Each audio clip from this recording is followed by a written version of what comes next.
Bom, boa noite. Primeiro, agradeço o convite do Daniel Guto e pessoal do Parque Augusta. É uma alegria estar com vocês e também reencontrar alguns amigos queridos, Marília, Rafael, Henrique e outros mais. Eu tenho muito carinho pelo Parque Augusta, ao mesmo tempo tem uma relação, vamos dizer, que pode ser chamada de perto e longe, né? E sempre, de alguma forma, até um admirador do Parque Augusta. Eu lembro da minha primeira entrada naquela mata e tenho isso como um momento muito precioso, né? Eu acho que ali tem uma coisa, digamos, mágica muito forte e por isso fiquei muito feliz com esse convite, né? De alguma forma, como a gente vive numa sociedade doente, uma forma da gente se curar, eu acho que tem a ver com as falas anteriores, todas as quatro, muito diferentes e muito interessantes, é a luta cura, né? E, a partir disso, também eu pensei nos 3 pontinhos para compartilhar com vocês, com o parque, a partir do parque e atravessando o parque, né? Um primeiro seria e tem muito a ver com o que a Lana falou, de uma cosmopolítica, né? Isso está no que o pessoal colocou, né, do livrinho do Guattari, né? Ou seja, de alguma forma, a esquerda, para usar uma palavra genérica e ampla, se divide entre uma esquerda que acredita que tem um mundo e outra que acredita que tem vários mundos. Pode parecer uma coisinha... É uma divisão arbitrária, como muitas outras, mas daí as diferenças vão se aguçando, digamos, né? São 2 caminhos muito diferentes e eu acho que o parque ajuda a pensar essa segunda, né? Que acredita e tenta, digamos, ampliar esses mundos, né? E é interessante, né? Tem um livro de um engenheiro florestal aí que está nos mais vendidos no New York Times, está vendendo aqui também, que é A Vida Secreta das Árvores, né? E que é muito interessante, como eu ia falar, que as árvores pensam, se relacionam, rivalizam entre si, apoiam umas e outras, e como que, vamos dizer, tem uma cosmopolítica acontecendo que essa primeira vertente que acredita e tenta estabelecer que existe um mundo não percebe e, ao mesmo tempo, então, cria, vamos dizer, um empobrecimento generalizado, né? E isso tem toda uma relação com o debate aí do Parque Augusta, mas também do terreiro coreográfico, do pessoal dos rios aqui de São Paulo e tudo mais. Ou seja, eu acho que tudo isso ou mesmo se a gente pensar que uma das vozes mais potentes anticapitalistas justamente pensa a partir da floresta, para nomear uma delas, o Davi Copenau, né? Ou seja, como que, a partir de, vamos dizer, isso nos coloca, nos desloca em vários pontos, e eu acho que contribui para a luta, né? Como um outro também biólogo tinha falado antes, pensando também na política dos bononos, né? Ou seja, né, como que várias formas, inclusive, de lidar com conflitos, né? Que parece que eles lidam com conflito justamente, por exemplo, um chupando o outro, uma chupando a outra, um chupando a outra, né? Ou seja, então, justamente que tem outras formas de você trabalhar essas questões. E isso nos leva, que eu acho que é interessante, tem muito a ver com o que a Lana acabou de falar, da questão do Parque Augusta como um espaço vivo, né? Um pouco como que essa infraestrutura da vida é importante, pode ser, eu acho também que, eu entendo que esse fórum é um exercício de pensar qual que é a proposta, né, ao mesmo tempo que o Acácio falou também, do que foi feito, do que está sendo feito, do que pode ser feito, né? E aí tem uma dimensão interessante de pensar justamente a natureza em São Paulo, né, já que a gente não pode separar essas dimensões, a natureza, a cidade e tudo mais, e também essa dimensão com a qual a Lana terminou dos cuidados, né? Então, tem toda uma questão, acho que é interessante pensar. O Acácio falou do pessoal do crack, moradores de rua e tudo mais, mas também pensar as crianças, né, os filhos dos trabalhadores que frequentam a região, dos velhos, né, de como, de alguma forma, né, a questão de creche, né, ou seja, como que esse espaço vivo é também esse que garante a infraestrutura da vida, né, como um pouco o Henrique gosta de enfatizar o retorno ao básico, né, um pouco também como que você garante esse espaço. Um segundo elemento é o território, né? E aí a gente também tem que reconhecer entre nós a fragilidade, né? O Parque Augusta não conseguiu manter o território, né? E acho que isso é um ponto importante. Os 40 dias são maravilhosos, mas, e eu concordo com a Cássia, que muitas derrotas são muito mais interessantes que são chamadas de vitórias, mas tem esse ponto, ou seja, o parque não conseguiu se sustentar territorialmente, né? E aí a gente vai ter vários exemplos históricos, mas também contemporâneos, né? Por exemplo, um dos interessantes pelo mundo, né? Tem muitos, a ZAD, daquele aeroporto ali do oeste da França, que conseguiu, a partir de uma vitória, entre aspas, militar, né, porque não é sempre militar e política, mas uma resistência territorial que fez que você tenha uma zona liberada no território francês, vamos dizer, no estado mais centralizado historicamente, né, vamos dizer, o que representa, né, o âmago estatal, né, e você tem lá cravado um território, não é uma TAS, porque ela não é temporária, por enquanto, mas que é a ZAD, né, a Zona a Defender. Né? E aí a gente poder pensar naquele bairro anarquista, né, em Atenas, Cristiano em Copenhague e tudo mais, ou seja, tem essa dimensão e a gente tem que reconhecer a nossa fragilidade, né, que a gente não conseguiu manter. Né? Os 40 dias podem ter sido mágicos e vão ficar para sempre, mas eu acho que isso é um elemento. E aí a gente vai ter também pensar em outra concepção de territorialidade, que se a gente olha para o mapa do Brasil, e isso está apontado pelos ultra e pelos conservadores, né, que 12%, 13% são de territórios indígenas, ou seja, a gente tem todo um mapa, poder pegar isso, os quilombolas, as ocupações. A gente tem um outro mapa do Brasil, que são de territórios de autonomia, territórios livres, e a gente, de alguma forma, não pensa muito a partir disso, né? E isso liga também à questão do centro, né? Sempre tem essa coisa, um pouco essa peste do Parque Augusta, uma coisa de classe média e tudo mais, que não deixa de ser verdade, mas é muito redutor e não nos ajuda nem muito a pensar, nem a lutar. Por quê? Porque o centro, de alguma forma, é um espaço...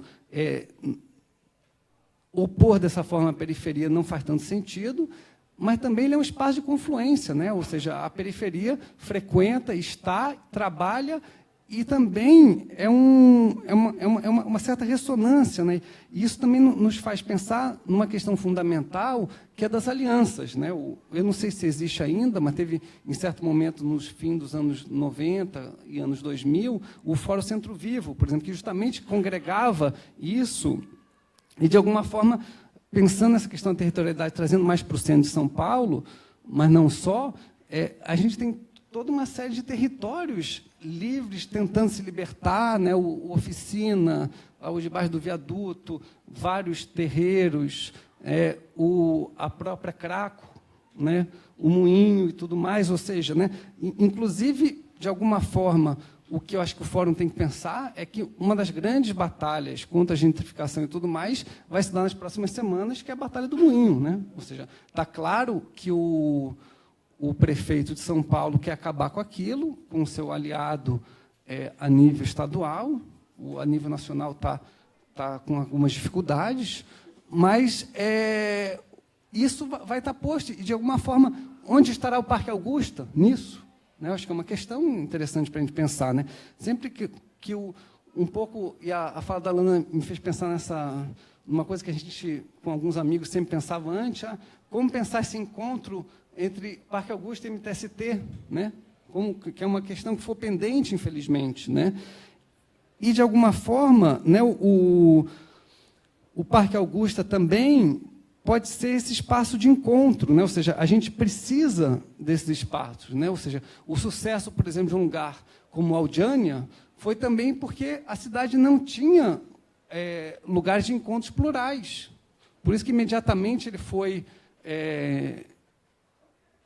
fez, vamos dizer, entre aspas, muito sucesso, não é o termo correto, digamos, mas porque as pessoas precisam se encontrar e desses encontros vão sair a potência, e por isso que a metrópole é tão importante, né? Então, isso vai estar lá em vários romances e tudo mais, ou seja, esse espaço de encontro também é o espaço da gente encontrar alguns caminhos, acirrar algumas brechas e tudo mais. E vamos dizer que o terceiro termo, conceito, fórmula, ou coisa para a gente pensar, é autogestão, né? E o Parque Augusto, acho que insiste muito nisso, e eu acho que é muito interessante. Por quê?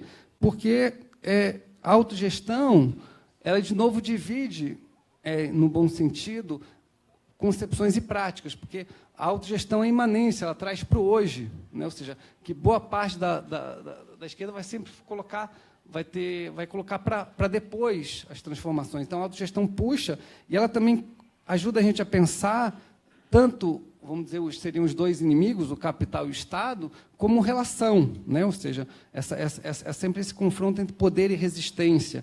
E aí, a autogestão tem essa questão muito interessante que desloca, né? Como a Letícia falou também antes, o Acácio retomou,